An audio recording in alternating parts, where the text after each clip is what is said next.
윤석열 당선인이 용산으로 집무실을 옮기면 경호 체계도 손질할 것으로 보입니다.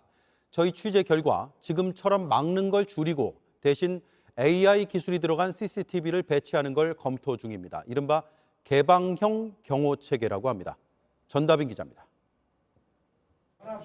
윤석열 당선인과 인수위 측이 집무실 용산 이전의 명분을 내건 건 국민소통 강화입니다. 이걸 위해선 집무실을 중심으로 한 대통령 경호 체계도 차단 분리형에서 개방형으로 손보겠다는 게 인수위의 방침입니다. 특히 AI 등 첨단 기술을 동원하는 방안도 검토 중인 걸로 확인됐습니다. 청와대 이전 TF 관계자는 JTBC에 AI 기반의 개방형으로 경호 체계를 바꾸려 한다면서 기존 차단 방식으로는 국민 소통이 안 되기 때문이라고 말했습니다. 앞서 윤 당선인도 구체적이진 않지만 같은 기조를 밝힌 바 있습니다.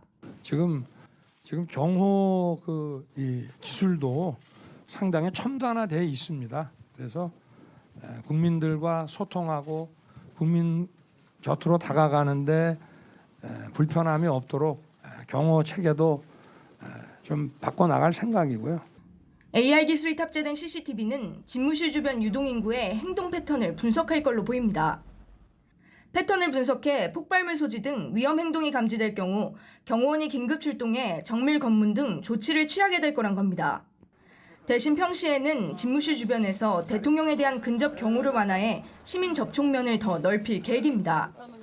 이런 가운데 현 정부와 갈등으로 청와대 이전이 늦어질 걸로 예상되면서 임시 집무실로 쓸 통이동 인수위 건물의 경호 강화에 대한 검토에도 착수한 걸로 전해졌습니다.